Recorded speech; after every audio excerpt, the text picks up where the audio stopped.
오늘 저희들에게 주신 하나님 말씀은 신명기서 34장 9절부터 12절까지 말씀입니다. 제가 봉독해 올리겠습니다. 모세가 눈의 아들 여호수아에게 안수하였으므로 그에게 지혜의 영이 충만하니 이스라엘 자손이 여호와께서 모세에게 명령하신 대로 여호수아의 말을 순종하였더라.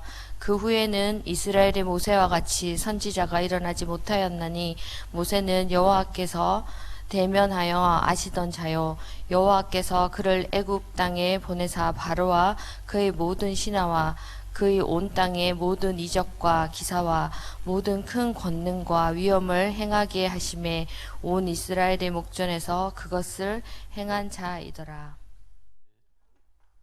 신명기 34장 9절로 12절을 보았습니다. 모세와 여호수아를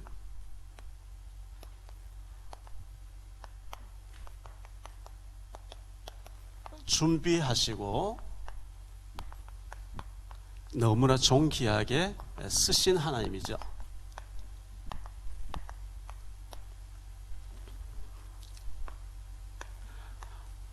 이제 1월 달에 우리 렘넌트들이 일본에 단기 선교팀으로 다녀오게 되는데 일본 가서 보아야 될 것, 또 미리 또 준비기도 해야 될 것 참 많이 있는데요.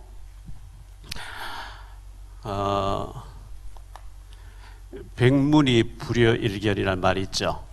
이 보아야 되거든요.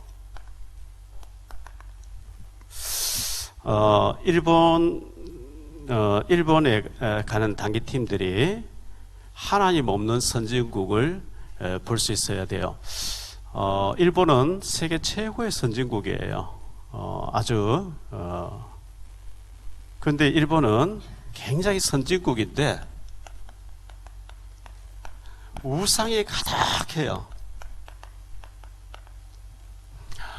하나님 없는, 그리고 정말 하나님 모르고 800만 귀신 성리면서 죽어가는 영혼들, 이 죽어가는 영혼들을 봐야 돼요.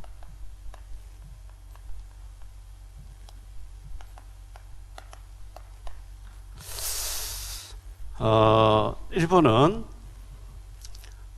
최고의 나라입니다. 세계 최고의 선진국이고 나라죠. 백성들이 얼마나 질서가 정연한지 몰라요. 아주 질서를 잘 지킨 나라예요. 질서를 잘 지키고 굉장히 백성들이 정직해요. 일본에 뭐 물건 놔두고 이렇게 여기서 화장실 가서 두고 가면 누가 안 가져가요. 뭐 간혹 외국에서 온 사람, 나쁜 사람들 있지만 아주 정직한 나라고요. 그리고 사람들이 전부 성실해요. 성실하고 전문인들이에요. 전문인들. 그 조상 대대로 무슨 업을 했으면은 자녀들을 물려받아 가지고 더 전문화시켜 대대로 이렇게 하는 아주 전문성을 가진 나라가 일본입니다. 그런데 굉장히 영적으로는 황폐해요. 영적으로는 굉장히 황폐한 나라입니다. 그래서 정신병자 가득합니다. 이걸 우리 렘넌트들이 영적으로 볼 수 있어야 되겠죠. 그래서 이걸 보면서 복음을 우리나라 가졌고 여러분이 복음 가졌다는 거, 복음의 중요성을 다시 한번 보고 알고 오는 그런 기회가 되도록 해야 됩니다. 오늘은 10월 마지막 주죠.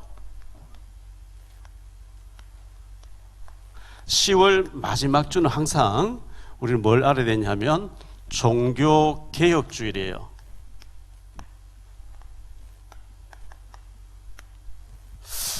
예수님께서 복음을 전하시고 부활하 승천에 가셨는데 너희가 땅끝까지 가서 복음 전해야 될 것이다 하고 승천에 갔었어요.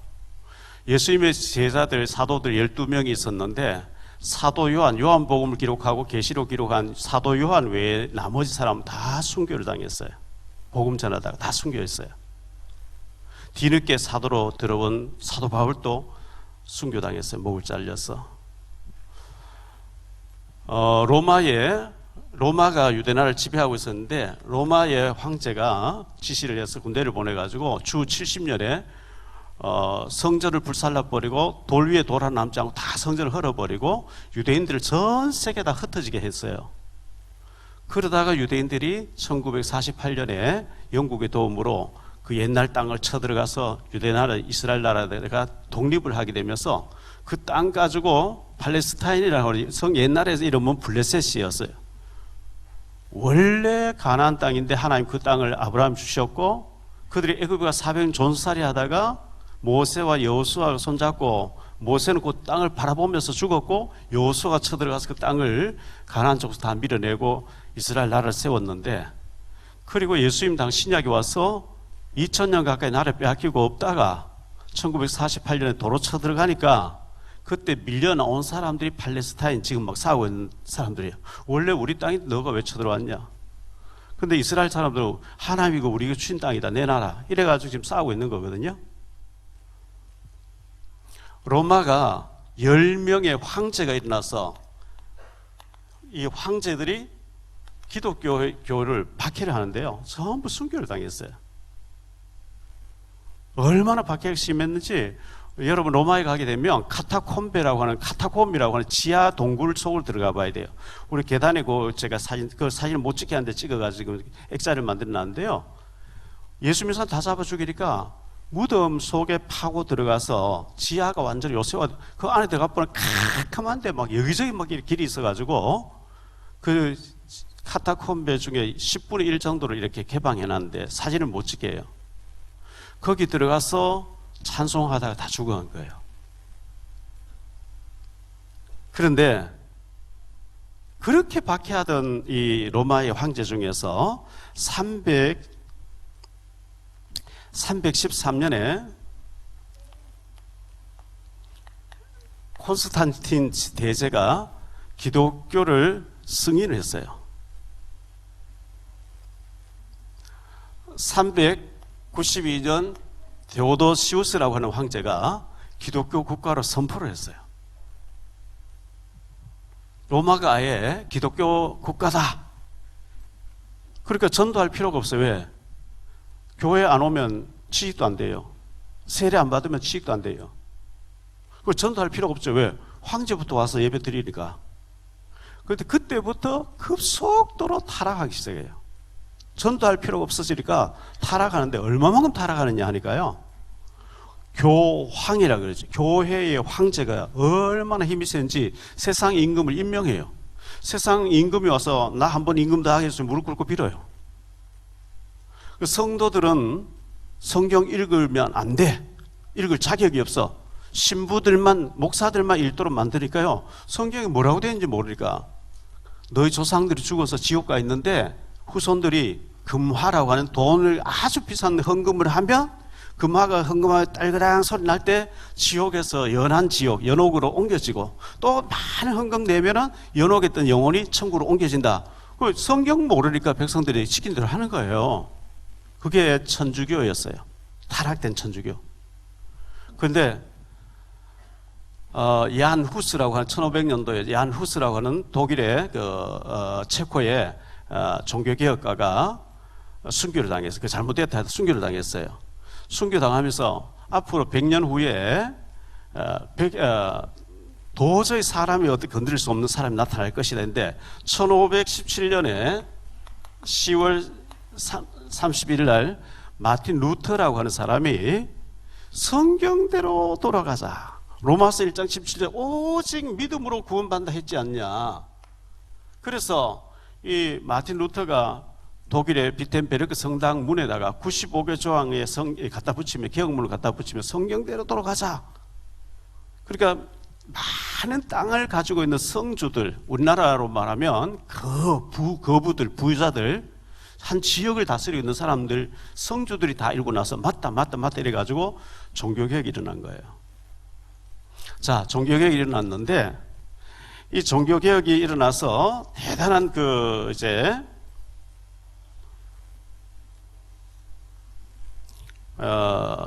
개혁이 바람 불어서 개신교. 원래는 초대교회는 순수한 복음인데 중세기로 가면서 로마가 기독 선포하면서 중세 교회가 되면서 중세 교회가 너무 타락하거든요. 그래서 마틴 루터가 종교 개혁, 이 중세 교회는 천주교입니다. 천주교고 요걸 개신교라 그래요. 개신교. 우리 오늘 교회죠. 여기는 성당이고 여기는 교회예요. 근데 1618년부터 1648년까지 30년 전쟁이 일어나요. 천주교하고 개신교하고 전쟁이 일어나서 독일 안에서만 800만 명이 죽어요. 천주교식으로 해야 된다, 개신교식으로 해야 된다, 이래가지고 얼마나 많은 사람 죽는지 몰라요.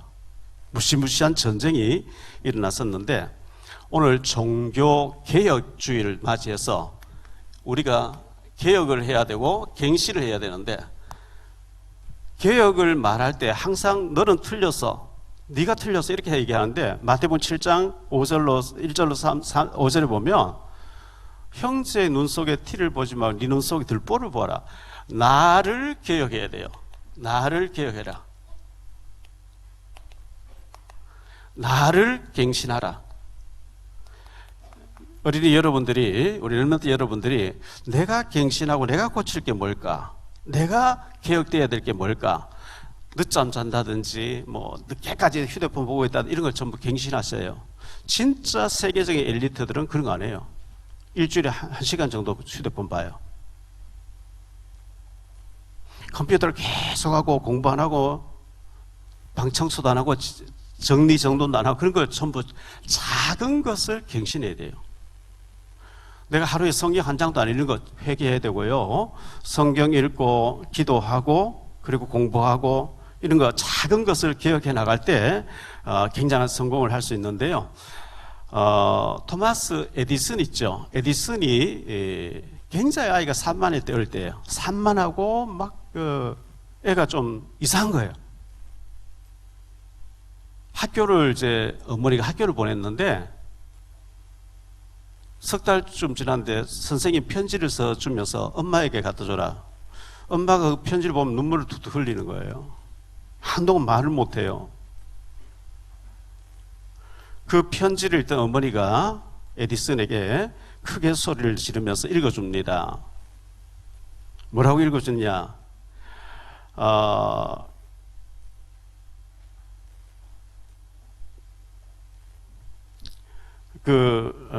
너는 에디슨, 너는 천재야. 이 아이는 천재입니다. 천재인데 우리 학교에서는 이 아이를 가르쳐 줄 수 있는 교사가 없습니다. 너무 천재이기 때문에. 그래서 어머니가 집에서 좀 가르치면 좋겠습니다. 이렇게 엄마가 거짓말로 편지를 읽어요. 그래서 너는 내일부터 학교 가지 말고 내가 너를 교육시켜 주겠다. 근데 그 편지, 그래서 에디슨이 이제 그 집에서 공부를 하면서 집안이 너무 가난했기 때문에 12살 때 기차 안에서 신문을 팔고 과자를 팔면서 음료수를 팔면서 이거 하나 사주세요 하면서 알바를 했어요. 근데 워낙 호기심이 많다 보니까 기차 안에 화물칸 안에 들어가서 실험을 하다가 불이 나 버렸어요. 불이 나서 그 차 관리하는 차장이 끌려가서 얼마나 맞았는데 그때 청각을 잃어버리죠. 청각을 잃어버렸어요. 그런데 에디슨이 계속 발명을 하고 발명왕이 되면서 그때쯤 돼서 어머니가 죽었어요. 어머니가 죽고 난 뒤에 발명가로 유명하게 돼가지고 옛날에 어머니하고 살던 집에 가서 집을 보는데 선생님이 초등학교 1학년 때 선생님 보낸 편지를 발견한 거예요. 에디슨이. 그 편지에 보니까 뭐라고 그 선생님 썼냐 하니까 이 아드님은 그 정신병이 있는 것 같습니다. 너무 산만해서 우리 학교에서는 도저히 키울 수가 없어서 제명하고 퇴학시키기로 했으니까 집에서 어머님이 알아서 시키십시오. 정신병이 있는 것 같습니다. 그날 그 편지를 읽어본 에디슨이 집에 돌아와서 자기 일기장에 이렇게 썼어요. 어머니가 세계의 천재로 변화시킨 정신병이 있던 에디슨이라고 이렇게 기록을 했어요. 정말 이 정신병자 같이 산만하고 그리고 말도 더듬고 근데 말을 잘 못하고 더듬으니까요. 어머니가 뭐라고 얘기했냐. 얘야 에디슨아 너는 머리가 천재라서 너무 뇌 회전이 빠른데 네 입이 그걸 따라가지 못해서 말 더듬고 괜찮아 괜찮아. 참 어머니 한 사람이 에디슨을 격려했는데 대단한 거죠. 미국에 현재 세계에서 제일 유명한 영화 감독이 있어요. 스필버그라고 하는 영화 감독인데 여기 이렇게 나왔죠. 스필버그는 유대인이에요. 유대인인데 그 부모가 어릴 때부터 6살 때부터 비싼 카메라를 사주면서 너 사진 찍어봐라. 뭐 아무거나 찍으니까요. 아무것도 아닌데 너 너무너무 잘 찍었구나. 너 천재적인 것 같다. 막 칭찬한 거예요. 그 엄마 아빠 이거 신나는 이제 칭찬을 들으면서 넌 남들과 달라. 넌 특별한 아이야. 이게 세계적인 영화 감독이 됐어요. 얼마나 유명한가. 뭐 말할 필요가 없어요. 여러분 네이버 들어가서 스필버그라고 찾아보면 쫙 나오니까요. 오늘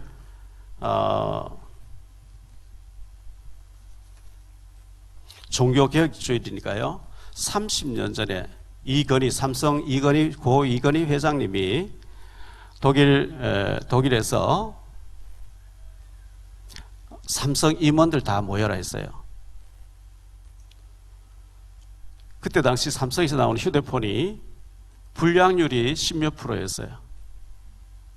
너무너무 불량품이 나오니까 수백억 원어치 불태워서 다 없애면서 불량품 없게 만들어라. 그때 이 삼성 이건희 회장이 이렇게 마누라하고 자식 내놓고 다 바꿔야 된다. 그날 이후로 삼성이 세계 제1 1등 상품 1등 회사가 되면서 최고의 휴대폰이 나오기 시작한 거죠. 갱신을 요구했단 말이죠. 개혁을 요구했단 말이죠.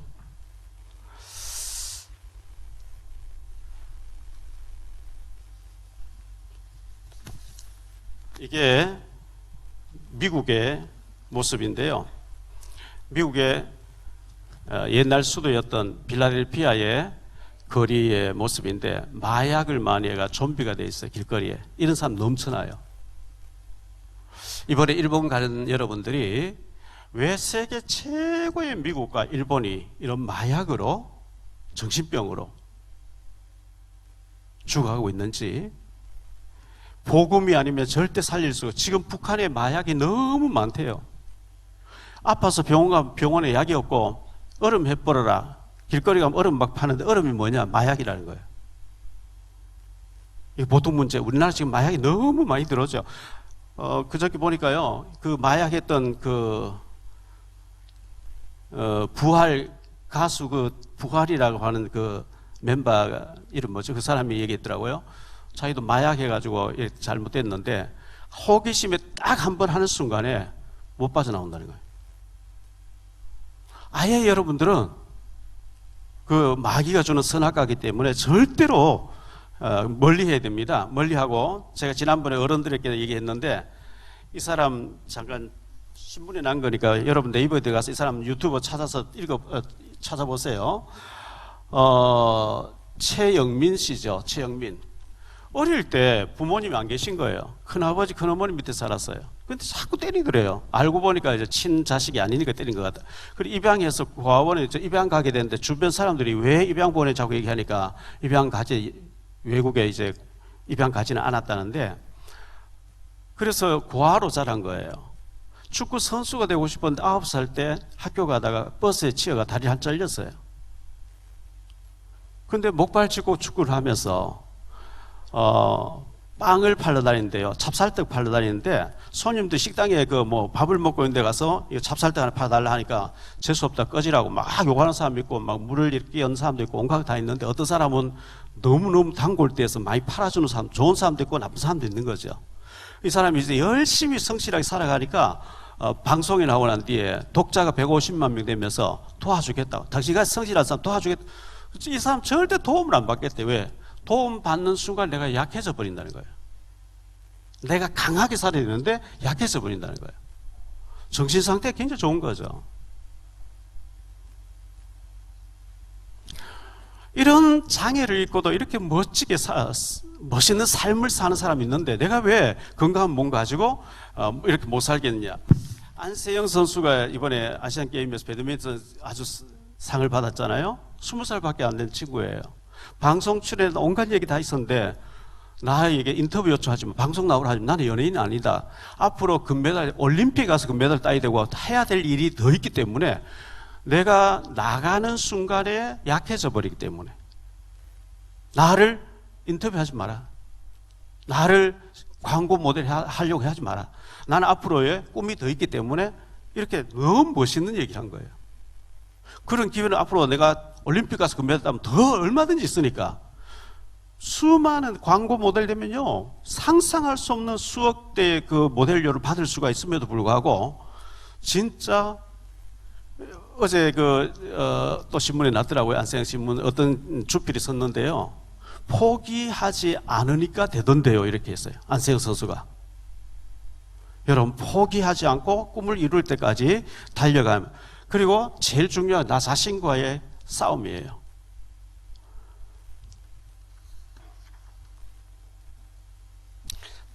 자, 아까 우리 전도사님께서 기도하실 때도 얘기했습니다. 에베소서 2장 10절에 보면 우리는 그가 만드신 바라 그랬죠. 하나님이 우리를 만드셨대요. 부모님을 통해서 태어났지만 하나님이 부모님 태를 통해서 태어나게 만들었는데 포이에마라고 하는 만들다라는 단어의 뜻이 명품이란 뜻이에요. 명품이고 작품이란 뜻이에요. 하나님이 여러분을 세계복음화의 주역으로 쓰시려고 최고의 걸작품으로 만들었다는 것. 일본에 가서 너무 정직하고 질서정연한데 정신병자가 우글우글해요. 여러분 이번에 가서 거리마다 막 향 피워놓고 그 어떤 우상 앞에 가서 사람 빌고 좀 그 절간 같은 데 큰 절인데 사람 동전 던지면서 향 피워놓고 막 비는 거 보면서 저러니까 돌지. 정신병이 좀 우울우울해요. 그걸 영적으로 볼 수 있는 눈이 열려야 되고, 그래서 바벨탑을 쌓고 너무너무 잘 사는데 정신병자가 이렇게 많으니 내가 선교사야 되겠구나. 내가 일본에 와서 사업을 해서 최고의 성공자가 돼서 복음을 가르쳐서 살려야 되겠구나. 일본에는 교회가 없어요. 거기 보면 거의 없어요. 아무리 찾아보면 없어요. 전부 우상이에요. 저 중국 같은 데나 이런 데 가면 선교사님들 가서 복음 전하면 감옥 가다 버려요. 일본의 선교사들은 아무리 예배들을 핍박 안 해. 안 하는데 선교사님 들어갔다 하면 다 쓰러져서 다 돌아와요. 못 견뎌요. 우상이 얼마나 사탄의 귀신이 막 괴롭히는지 다 쓰러지고 실패하고 돌아오는 거예요. 즉 참 복음 가지고 우리가 일본을 살려야 되거든요. 또 미국도 살려야 되거든요. 그래서 이번에 가서 이런 것들을 보고 올 수 있는 그런 계기로 삼고 여러분 최고의 걸작품으로 이 복음 가지면 최고의 걸작품 인생을 살 수가 있어요. 자, 오늘 본문 말씀 본론에 들어가서 좀 말씀드릴게요. 모세를 하나님은요 준비하시는 하나님이거든요.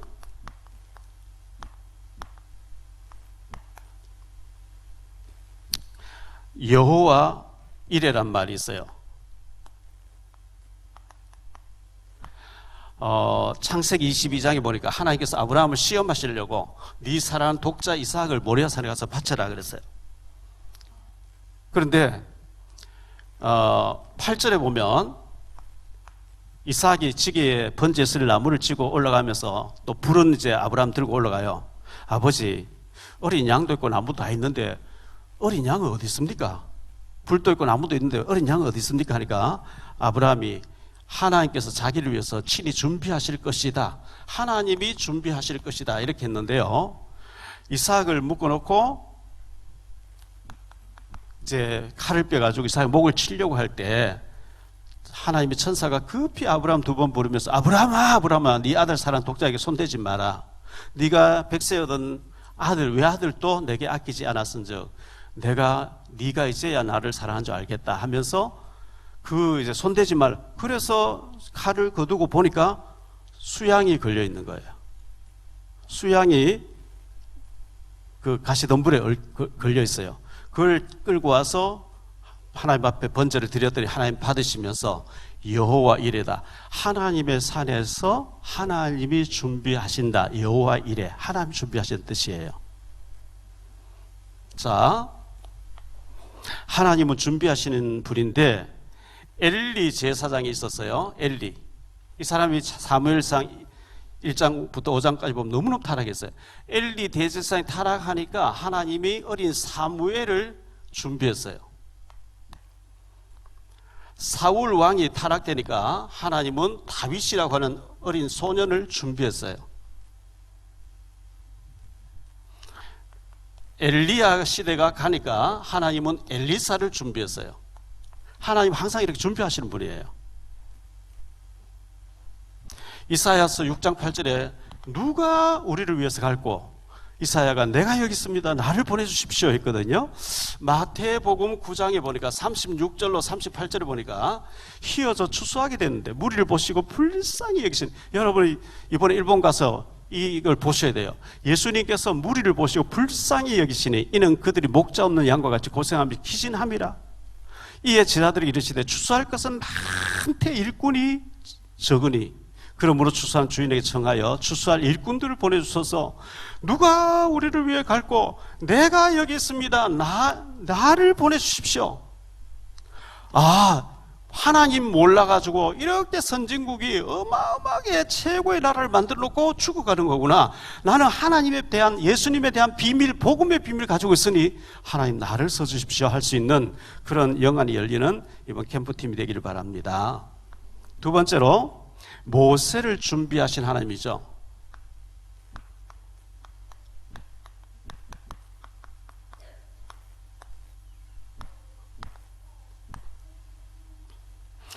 이 모세라고 하는 이름의 뜻은요, 누가 이 이름을 지었냐면 출애굽 2장 10절에 보니까 바로 왕의 공주가 지었는데요.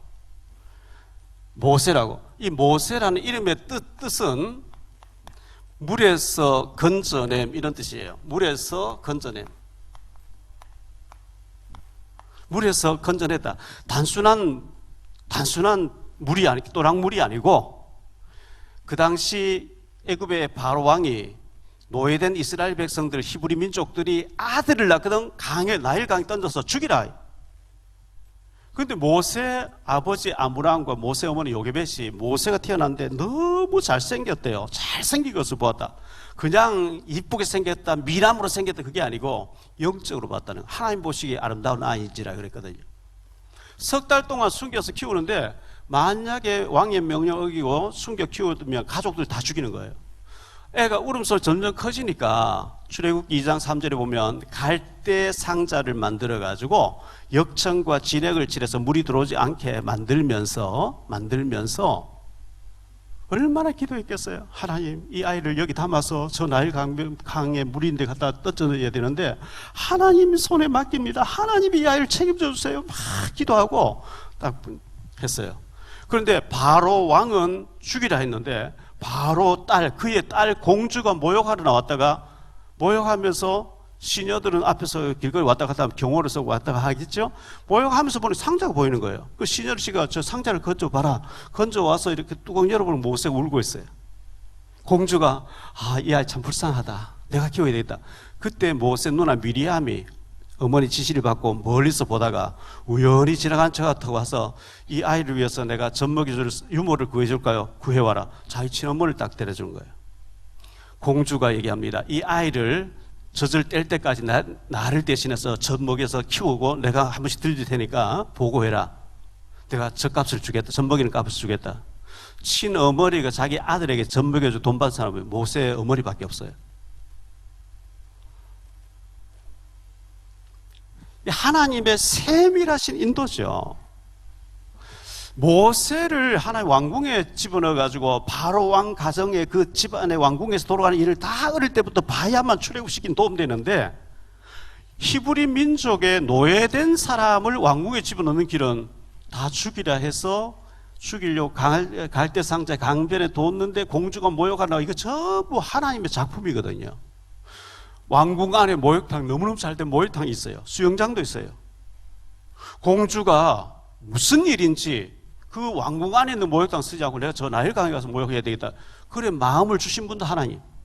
경호원들이 쫙 따라 나오면 어린 소녀가 접근할 수가 없어요. 처녀 여자가 이제 공주가 목욕하니까 남자 경호원 못 따라오게 만들고 여자 시녀만 3명 와서 왔다 갔다 할 때, 이게 전부 하나님 작품이에요. 다음에 제가 설교할 때 얘기하겠습니다. 노아 방주를 만들어라. 노아 방주는요, 축구장보다 더 길어요. 1층, 2층, 3층 크게. 그냥 방주가 아니에요. 1층 이렇게 홀이 막 널려 있는 게 아니고, 호랑이 가둘 공간, 코끼리 가둘 공간, 전부 작은 방들을 다 만들어서 노아가 하나님 들어보냈는데, 하나님 노아가 다 인도했대요, 그게. 1년 넘도록 그 짐승들이 먹을 걸 다 갖다 주면서 노아가 이런 심부름 했거든요. 근데 노아 방주의 특징이 노젓는 게 없고, 엔진도 없고, 핸들도 없고, 그냥 만들어 놓은, 그 만들고 뭐 하나님 문을 꽉 닫아놓고 난 뒤에 1년 넘도록 그 배가 돌아다니는데 하나님이 알아서 돌리는 거예요. 위에 창 하나밖에 없도록 만들어 놨어요. 그걸, 그 방주의 이름을 테바, 히브리 원어로 테바라고 하는 단어인데요, 노아 방주를 테바라는 단어를 썼어요. 운전대가 없다, 노선된 게 없다. 근데 모세를 담았던 광주리가 테바예요. 요거는 조그만 아이가, 이제 석 달 된 아이가 들어가는 거니까 뭐 얼마나 작겠어요. 여기에 운전대 없어요. 핸들 없어요. 노젓는 거 없어요. 전적으로 하나님이 주관하시는, 여러분의 인생을 하나님께 맡기면 하나님이 멋지게 주장하실 줄 믿습니다. 그래서 공주의 아들이 돼가지고요, 왕궁에서 자라면서 멋지게 준비되죠. 준비시키신 하나님, 왕궁에서 40년 동안 준비시키신 하나님인데요, 최고의 공부를 하죠. 최고의 공부를 했습니다, 모세는. 여러분 나이에는 지금 공부해야 되는 시간이기 때문에 공부해야 돼요. 40세가 됐을 때 자기 동족을 때리는 사람을 죽였다, 살인자가 되죠. 살인자가 돼서 다니는 도망자가 됩니다. 자, 그 이후에 존귀하게 쓰신 하나님이죠. 존귀하게 모세를 쓰신 하나님인데요, 모세가 이스라엘 백성들을 출애굽시켰어요. 노예에서 출애굽시키는 일을 했고요, 모세오경이라고 하는 창세기, 출애굽, 레위기, 민수기, 신명기를 기록하는 모세오경을 기록한 사람이 모세예요. 얼마나 귀하게 쓰임받는지 모르죠. 하나님께서 모세라는 이름을 공주를 통해서 이름을 줬는데, 물에서 건져냈다. 하나님은 우리를 사탄에게서, 저주에서, 지옥자리에서 건지신 분인 줄 믿습니다. 자, 세 번째로 여호수아를 준비하신 하나님인데요,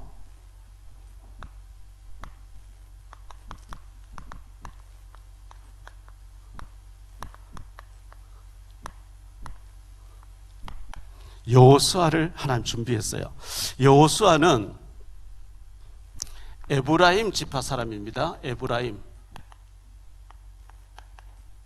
이스라엘 12지파, 야곱의 12아들 이름으로 12지파가 있는데, 에브라임 지파의 지휘관이 됐어요.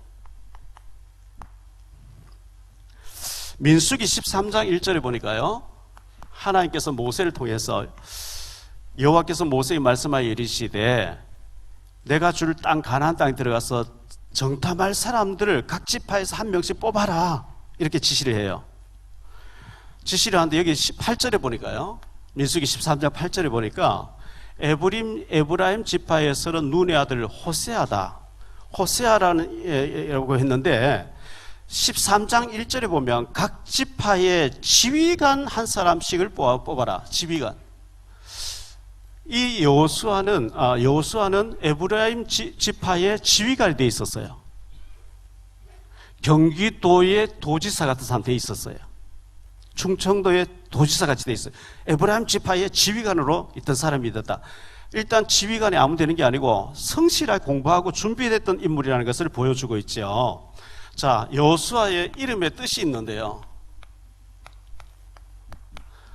원래는 호세아라고 했어요. 호세아. 이 호세아란 말은 구원자란 뜻이에요. 구원자. 그런데 모세가 호세아를 여호수아라고 해라. 이름을 여호수아로 바꿨어요. 이 구원자인데 여호와의 구원자로 바꿔줬어요. 여호와의 구원자라고 바꿨어요. 그런데 마태복음 1장 21절에 보면 아들을 낳으리니 이름을 예수라 하라. 예수라, 이는 자기 백성을 저희의 죄에서 구원할 자라. 예수라는 이름의 뜻이 여호와의 구원자라는 뜻이에요. 예수라는 이름과 여호수아란 말이 같은 말이에요. 야곱이란 말과 야고보란 말은 같은 말이에요. 실라라는 말과 실루아라는 같은 말이에요. 예수님의 모형이에요. 모형.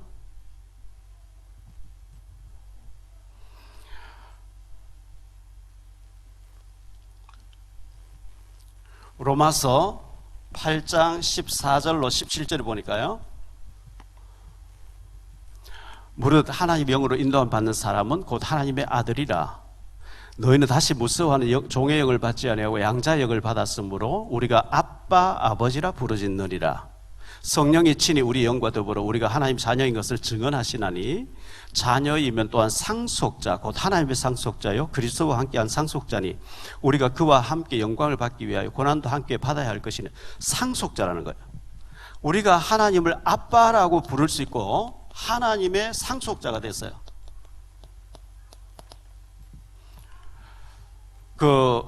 옛날에 삼성그룹 창업자 고 이병철 회장님 계셨죠. 이분에게 아들이 여러 명이 있었는데 셋째 아들 이건희 회장님이 제일 똑똑하고 공부를 많이 하고 신중하고 잘하니까 셋째 아들에게 삼성그룹 물려준 거예요. 상속을 시켜준 거예요. 우리 전부 하나님 자녀고 하나님의 자녀들이고 상속자가 됐는데 늘 게임이나 하고 막 암 좋은 거나 영상이나 보고 나태하고 하면은 하나님 너는 좀 안 되겠다. 너 정신 못 차리는데 이거 아직 맡겨놓으면 너 이상하게 부도낼 사람이다. 이러면 안 주겠죠. 여러분이 준비하고 상속자가 될 수 있도록 준비하고 그릇을 준비해야 하나님 여러분 축복하시는 거거든요. 지금 준비하는 시간이기 때문에 여러분 공부를 잘하면서 준비하기를 바라고요. 빌립보서 3장 20절에 보니까 우리는 천국 시민권자라, 하늘나라 시민권자라 그랬어요. 그래서 우리가 상속자가 됐기 때문에 하나님 앞에 축복받을 수 있는 그릇을 준비해야 되겠고요. 자, 이 여호수아가 모세의 수종자에서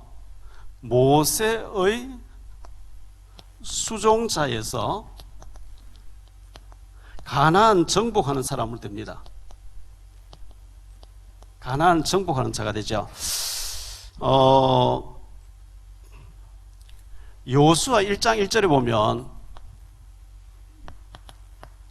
하나님의 사람 모세를 하나님의 사람이라고 하고 여호수아를 모세의 시종자라 이렇게 얘기했어요. 모세는 하나님의 사람인데 여호수아는 하나님 사람이라 하지 않고 모세의 수종자였다 이렇게 얘기해. 모세에게 수종들었는데 모세가 죽고 난 뒤에 여호수아가 가나안을 정복하는 사람 되어지는데요. 가나안 땅을 정탐하고 난 뒤에 민수기 14장 6절로 10절에 보면 다른 사람 전부 불신앙 얘기할 때 여호수아는 믿음의 보고를 했어요. 그 땅을 정탐한 자 중 눈의 아들 여호수아와 여분네의 아들 갈렙이 자기들의 옷을 찢고 이스라엘 자손의 온 회족에게 말하 이르되 우리가 두루 다니며 정탐한 땅은 심히 아름다운 땅이라. 여호와께서 우리를 기뻐하시며 우리를 그 땅으로 인도하여 들이시고 그 땅을 우리에게 주시리라. 이는 과연 젖과 꿀이 흐르는 땅이니라. 다만 여호와를 거역하지는 말라. 또 그 땅 백성을 두려워하지 말라. 그들은 그들의 목이 우리의 목이라. 그들의 보호자는 그들에게 떠났고 여호와는 우리와 함께 하시느니라. 그들을 두려워하지 말라 하나 온 회중이 그들을 돌로 치려 하는데 그때 여호와의 영광이 회막에서 이스라엘 모든 자손에게 나타났다. 다 불신하는데 여호수아와 갈렙만이 믿음의 보고를 했는데 여호수아가 모세의 뒤를 이어서 쓰임 받는 사람이 되는 것을 보게 됩니다. 결론적으로 말씀을 맺겠습니다. 하나님은 우리를 건져내시는 하나님이에요. 모세를 죽음에 그 물에서 건져 올렸지만 그 사실은 사형장이거든요. 저주의 물이거든요. 그 저주의 죽음의 곳에서 공주를 통해서 건져 올리셨던, 건져내셨던 하나님. 나를 사단과 저주와 지옥 권세에서 나를 건져내신 하나님. 여러분이 지금 게임에 빠져서 중독되가 못 빠져나온 거기서 기도하면 하나님 건져내 주실 줄 믿습니다. 아까 우리가 마약하는 막 좀비가 되어 있는 그런 거 봤는데 그런 폐인 같은 데서도 진짜 복음 받으면 복음이 건져낼 줄 믿습니다. 예수 그리스도를 통해서 우리를 사망과 저주에서 건져내신 하나님. 하나님은 지금도 준비시키시는 하나님. 준비하시는 하나님이에요. 모세를 왕궁에 집어넣어 40년 동안 준비하게 하셨다가 쓰신 하나님이 여호수아가 애굽에 노예로 있다 모세의 종이 시종 모세의 비서가 돼가지고 40년 준비하고 난 뒤에 쓰임 받도록 하신 하나님께서 지금도 하나님은 일본 선교를 위해서 또 미국 사람 살리고 대한민국 마약 빠져있는 학생들을 살리기 위해서 하나님 누군가를 지금 준비시키고 계세요. 여러분들이 공부로 지금은 공부로 준비해야 되고 기능으로 준비해야 되는 시간표거든요. 잘 준비해야 돼요. 준비되어지면 쓰임 받는 시간표가 와요. 하나님 쓰시는 쓰임 받는 시간표가 반드시 오게 돼 있어요. 그래서 이 시간표는 반드시 옵니다. 그래서 지금은 여러분 공부해야 되는 시간표이기 때문에 공부하면서 나는 뭐를 해야 될지 모르겠다. 나는 뭐 다른 사람처럼 재능도 없고 능력도 없고. 이번에 일본 가서 보면서 일본이 죽어가고 있어요. 우상으로 죽어가고 있어요. 병들어 죽어가고 있어요. 여러분이 복음으로 딱 준비하면은 일본 가서도 살리고 미국 가서 살리고 중국 가서 살리고 세계 다니면서 다 살리는 사람으로 쓰임받게 됩니다.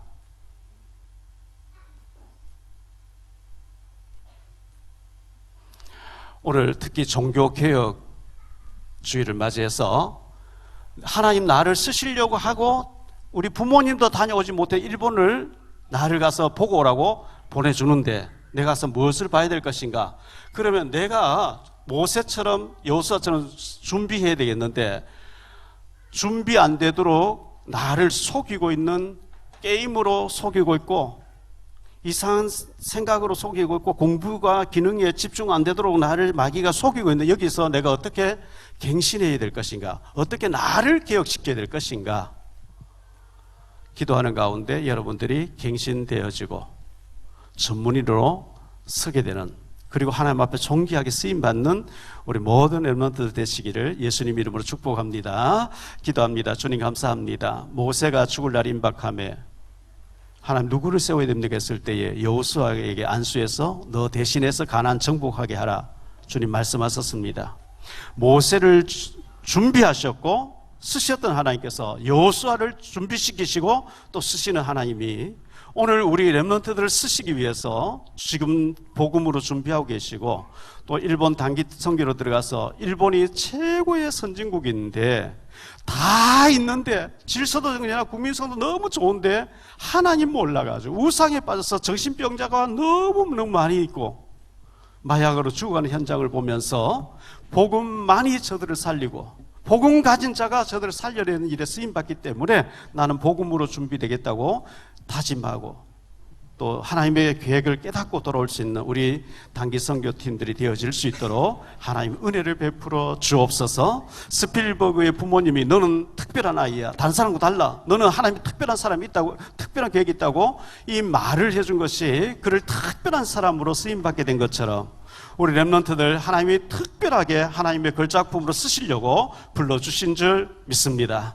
우리 렘넌트 가운데 정치인도 나오게 하시고 경제인도 나오게 하시고 문화 연예인도 나오게 하시고 체육인도 나오게 하시고 선교사도 나오게 하시고 위대한 사람들이 많이 나올 수 있도록 축복 내려 주옵소서.